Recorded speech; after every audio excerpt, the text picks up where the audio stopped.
Hello ಮಕ್ಕಳೇ, welcome back to my channel. ಇವತ್ತಿನ ವಿಡಿಯೋದಲ್ಲಿ ನಾವು 3ನೇ ತರಗತಿಯ ಕನ್ನಡ ಪುಸ್ತಕವಾದ ಸವಿಕನ್ನಡ ಈ ಪುಸ್ತಕದಲ್ಲಿನ ಪಾಠ 11 ಜಾತ್ರೆ. ಓಕೆ, ಈ ಪಾಠದ ಪ್ರಶ್ನೋತ್ತರಗಳು ಹಾಗೂ ಎಲ್ಲ ಭಾಷಾಭ್ಯಾಸಗಳನ್ನು ನಾವು ಇವತ್ತು ನೋಡೋಣ ಮಕ್ಕಳೇ. ಲಾಸ್ಟ್ ವಿಡಿಯೋದಲ್ಲಿ ನಾನು ಈ ಪಾಠವನ್ನು ನಾವು ವಿಸ್ತಾರವಾಗಿ ನಾವು ನೋಡಿದ್ವಿ ಮಕ್ಕಳೇ. ನೀವು ಪಾಠವನ್ನು ಮುಂಚೆ ಸರಿಯಾಗಿ ನೀವು ತಿಳ್ಕೊಂಡ್ರೆ ಮಾತ್ರ ನಿಮಗೆ ಪ್ರಶ್ನೋತ್ತರಗಳು ನಿಮಗೆ ಅರ್ಥ ಆಗುತ್ತೆ. ಸೊ ಹಾಗಾಗಿಬಿಟ್ಟು ನೀವು ಮೊದಲು ಪಾಠವನ್ನು ಸರಿಯಾಗಿ ಅರ್ಥ ಮಾಡ್ಕೊಳ್ಬೇಕಾಗತ್ತೆ. ಈ ಪಾಠದ ವಿಸ್ತಾರವಾಗಿ ನಾನು ಲಾಸ್ಟ್ ವಿಡಿಯೋದಲ್ಲಿ ಹೇಳಿದ್ದೆ. ನೀವು ಆ ವಿಡಿಯೋ ನೋಡಿಲ್ಲ ಅಂದರೆ ಹೋಗಿಬಿಟ್ಟು ಚೆಕ್ ಮಾಡಿ. ಡಿಸ್ಕ್ರಿಪ್ಷನ್ ಬಾಕ್ಸ್ನಲ್ಲಿ ನಾನು ಅದರ ಲಿಂಕನ್ನು ಕೊಟ್ಟಿರ್ತೀನಿ ಮಕ್ಕಳೇ. ಓಕೆ, ಸೊ ಹಾಗಾದರೆ ಇವತ್ತಿನ ವಿಡಿಯೋದಲ್ಲಿ ನಾವು ಜಾತ್ರೆ ಈ ಪಾಠದ ಪ್ರಶ್ನೋತ್ತರಗಳು ಹಾಗೂ ಎಲ್ಲ ಭಾಷಾಭ್ಯಾಸಗಳನ್ನು ಇವತ್ತು ನಾವು ನೋಡೋಣ ಮಕ್ಕಳೇ. ಮೊದಲಿಗೆ ಅಭ್ಯಾಸವನ್ನು ನೋಡೋಣ. ಅದರಲ್ಲಿ ಮುಖ್ಯ ಪ್ರಶ್ನೆ ಒಂದೊಂದು ವಾಕ್ಯದಲ್ಲಿ ಉತ್ತರಿಸು ಅಂತ ಇದೆ. ಫಸ್ಟ್ನೇ ಕ್ವಶನ್ನು. ಪ್ರಶ್ನೆ 1, ರಥಬೀದಿ ಹೇಗೆ ಕಂಗೊಳಿಸುತ್ತಿತ್ತು? ಉತ್ತರ: ರಥಬೀದಿಯು ತಳಿರು ತೋರಣ ಹಾಗೂ ಬಣ್ಣದ ಹೂಗಳ ಅಲಂಕಾರದಿಂದ ಕಂಗೊಳಿಸುತ್ತಿತ್ತು. ಓಕೆ. ಪ್ರಶ್ನೆ 2, ಕಂಸಾಳೆ ಎಂದರೇನು? ಉತ್ತರ: ಕಂಸಾಳೆ ಎಂದರೆ ಕಂಚಿನ ತಾಳ. ಪ್ರಶ್ನೆ 3, ದೇವರ ಗುಡ್ಡರು ಎಂದು ಯಾರನ್ನ ಕರೆಯುತ್ತಾರೆ? ಉತ್ತರ: ಮಲೆಯ ಮಹದೇಶ್ವರನ ಭಕ್ತರನ್ನು ದೇವರ ಗುಡ್ಡರು ಎಂದು ಕರೆಯುತ್ತಾರೆ. ಪ್ರಶ್ನೆ 4, ಡೊಳ್ಳು ಎಂದರೇನು? ಉತ್ತರ: ಡೊಳ್ಳು ಎಂದರೆ ಅದು ಒಂದು ಬಗೆಯ ಚರ್ಮವಾದ್ಯ. ಡೊಳ್ಳು ಕುಣಿತದವರು ಯಾರ ಭಕ್ತರು? ಡೊಳ್ಳು ಕುಣಿತದವರು ಬೀರದೇವರ ಭಕ್ತರು. ಪ್ರಶ್ನೆ 6, ರಂಗಸ್ಥಳ ಎಂದರೇನು? ಉತ್ತರ: ಬಣ್ಣದ 4 ಕಂಬಗಳಿಂದ ಸಿಂಗರಿಸಿರುವ ಎತ್ತರವಾದ ಜಾಗವೇ ರಂಗಸ್ಥಳ. ಪ್ರಶ್ನೆ 7, ಯಾರನ್ನ ಭಾಗವತರೆಂದು ಕರೆಯುತ್ತಾರೆ? ಉತ್ತರ: ಜಾಗಟೆ ಹಿಡಿದು ದನಿ ಎತ್ತಿ ಹಾಡುವವರನ್ನ ಭಾಗವತರೆಂದು ಕರೆಯುತ್ತಾರೆ. ಓಕೆ, ಈಗ ಪ್ರಶ್ನೆ ಮುಖ್ಯ ಪ್ರಶ್ನೆ 2-3 ವಾಕ್ಯಗಳಲ್ಲಿ ಉತ್ತರಿಸಿ ಅಂತ ಇದೆ ಮಕ್ಕಳೇ. ಪ್ರಶ್ನೆ 1, ಬೀಸು ಕಂಸಾಳೆ ಎಂದರೇನು? ಓಕೆ, ಉತ್ತರ: ಮಹದೇಶ್ವರನನ್ನ ಕುರಿತು ಹಾಡುತ್ತಾ ಬಾಗಿ ಬಳುಕಿ ಕುಳಿತು ನಿಂತು ಲಯವಾಗಿ ಕಂಸಾಳೆಯನ್ನು ತಟ್ಟುತ್ತಾ ನರ್ತಿಸುವುದಕ್ಕೆ ಬೀಸು ಕಂಸಾಳೆ ಎನ್ನುವರು. ಪ್ರಶ್ನೆ 2, ಕಂಸಾಳೆಯವರು ಹಾಡುತ್ತಾ ಹೇಗೆ ನರ್ತಿಸುತ್ತಾರೆ? ಉತ್ತರ: ಕಂಸಾಳೆಯವರು ಮಹದೇಶ್ವರನನ್ನ ಕುರಿತು ಹಾಡುತ್ತಾ ಬಾಗಿ ಬಳುಕಿ ಕುಳಿತು ನಿಂತು ಲಯವಾಗಿ ಕಂಸಾಳೆಯನ್ನ ತಟ್ಟುತ್ತಾ ನರ್ತಿಸುತ್ತಾರೆ. ಪ್ರಶ್ನೆ 3, ಡೊಳ್ಳು ಕುಣಿತವನ್ನು ಯಾವ ಸಂದರ್ಭದಲ್ಲಿ ಮಾಡುತ್ತಾರೆ? ಉತ್ತರ: ಡೊಳ್ಳು ಕುಣಿತವನ್ನು ಜಾತ್ರೆ, ಉತ್ಸವ, ಕಲಾಮೇಳ, ಹಬ್ಬ ಮುಂತಾದ ಸಂದರ್ಭಗಳಲ್ಲಿ ಮಾಡುತ್ತಾರೆ.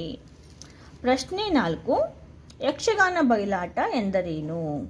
ಉತ್ತರ: ಪುರಾಣ ಕಥೆಗಳನ್ನು ವೇಷ, ಕುಣಿತ, ಮಾತು ಹಾಗೂ ಹಿಮ್ಮೇಳದೊಂದಿಗೆ ಆಡಿ ತೋರಿಸುವ ಕಲೆಯೇ ಯಕ್ಷಗಾನ ಬಯಲಾಟ. ಓಕೆ. ಪ್ರಶ್ನೆ 5, ಯಕ್ಷಗಾನ ಬಯಲಾಟದ ಮುಖ್ಯ ಅಂಗಗಳಾವುವು? ಉತ್ತರ: ರಂಗಸ್ಥಳ, ಹಿಮ್ಮೇಳ, ಮುಮ್ಮೇಳ ಮತ್ತು ಪ್ರಸಂಗ ಇವು ಯಕ್ಷಗಾನ ಬಯಲಾಟದ ಮುಖ್ಯ ಅಂಗಗಳು. ಓಕೆ. ಈಗ ಮುಖ್ಯ ಪ್ರಶ್ನೆ ಈ ವಾಕ್ಯಗಳಲ್ಲಿ ಬಿಟ್ಟಿರುವ ಶಬ್ದಗಳನ್ನು ತುಂಬು ಅಂತ ಇದೆ.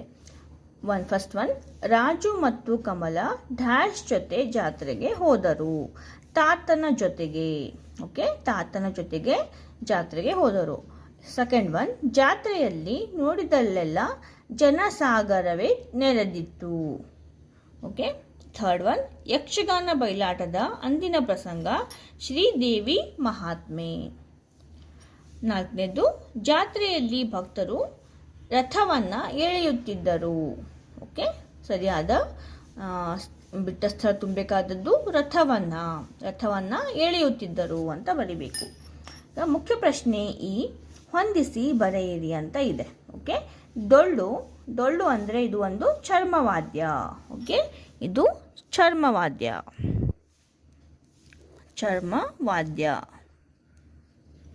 ಕಂಸಾಳೆ ಅಂದರೆ ತಾಳವಾದ್ಯ. ಯಕ್ಷಗಾನ ಅಂದರೆ ಇದು ಒಂದು ಚಂಡೆ.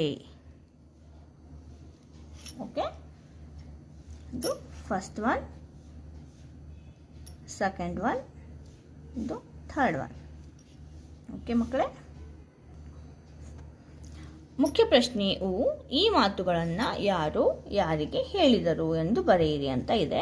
ಫಸ್ಟ್ ಒನ್, ಇವರು ಮಲಯ ಮಹದೇಶ್ವರನ ಭಕ್ತರಾದ ದೇವರ ಗುಡ್ಡರು. ಯಾರು ಹೇಳಿದರು? ತಾತ ಹೇಳಿದರು. ಯಾರಿಗೆ ಹೇಳಿದರು? ರಾಜುವಿಗೆ ಹೇಳಿದರು. ತಾತ ರಾಜುವಿಗೆ ಈ ಮಾತನ್ನು ಹೇಳ್ತಾರೆ. ಸೆಕೆಂಡ್ ಒನ್, ತಾತ ಅದೇನದು ಅಲ್ಲಿ ಕಾಣುತ್ತಿರುವುದು. ಯಾರು ಹೇಳಿದರು? ರಾಜು ಹೇಳಿದನು. ಯಾರಿಗೆ ಹೇಳಿದನು? ತಾತನಿಗೆ. ಓಕೆ, ರಾಜು ತಾತನಿಗೆ ಕೇಳಿದನು. ಈಗ ಸಾಮರ್ಥ್ಯಾಧಾರಿತ ಅಭ್ಯಾಸ, ಅದರಲ್ಲಿ ಮುಖ್ಯ ಪ್ರಶ್ನೆ ಈ ಶಬ್ದಗಳನ್ನು ಬಳಸಿ ಅರ್ಥಪೂರ್ಣ ವಾಕ್ಯ ರಚಿಸಿ ಅಂತ ಇದೆ. ಫಸ್ಟ್ ಒನ್, ಕುತೂಹಲ. ಗಿಳಿಯು ಮಾತನಾಡುವುದು ಕುತೂಹಲಕರವಾದ ವಿಷಯ. ಗಿಳಿಯು ಮಾತನಾಡುವುದು ಕುತೂಹಲವಾದ ವಿಷಯ. ಸೆಕೆಂಡ್ ಒನ್, ಬಾರಿಸು. ಶಾಲೆಯ ಗಂಟೆ ಢಣ ಢಣ ಬಾರಿಸುವುದು. ಥರ್ಡ್ ಒನ್, ಭಿನ್ನ ಭಿನ್ನ. ನಾನು ಜಾತ್ರೆಯಲ್ಲಿ ಭಿನ್ನ ಭಿನ್ನವಾದ ವಾದ್ಯ ನೋಡಿದೆನು. ಫೋರ್ತ್ ಒನ್, ಅಭಿನಯ. ಪುನೀತ್ ಅವರ ಅಭಿನಯ ನನಗೆ ತುಂಬ ಇಷ್ಟ. ಓಕೆ, ಈಗ ಮುಖ್ಯ ಪ್ರಶ್ನೆ ಇಲ್ಲಿನ 3 ಮನೆಗಳಲ್ಲಿರುವ ಪದಗಳನ್ನು ಕ್ರಮವಾಗಿ ಬಳಸಿ ಅರ್ಥಪೂರ್ಣ ವಾಕ್ಯವನ್ನು ರಚಿಸಿ ಅಂತ ಕೊಟ್ಟಿದ್ದಾರೆ ಮಕ್ಕಳೇ. ನೋಡಿ, ಇಲ್ಲಿ 3 ಮನೆಗಳು ಕೊಟ್ಟಿದ್ದಾರೆ, 3 ಕಾಲಮ್ಸ್ನ ಕೊಟ್ಟಿದ್ದಾರೆ. ನೀವು, ರಾಜು, ಕಮಲ, ಅವರು, ಅದು. ಇಲ್ಲಿ ಊರಿಗೆ ಇಲ್ಲಿ ಕೊಟ್ಟಿದ್ದಾರೆ. ಸರಿಯಾದನ್ನು ನಾವು ಯಾವುದು ಬರುತ್ತೆ ಅಂತ ಜೋಡಿಸಿ ಬರಬೇಕು. ನೀವು ಊರಿಗೆ ಬನ್ನಿ. ನೀವು ಊರಿಗೆ ಬನ್ನಿ. ರಾಜು ಊರಿಗೆ ಬಂದನು.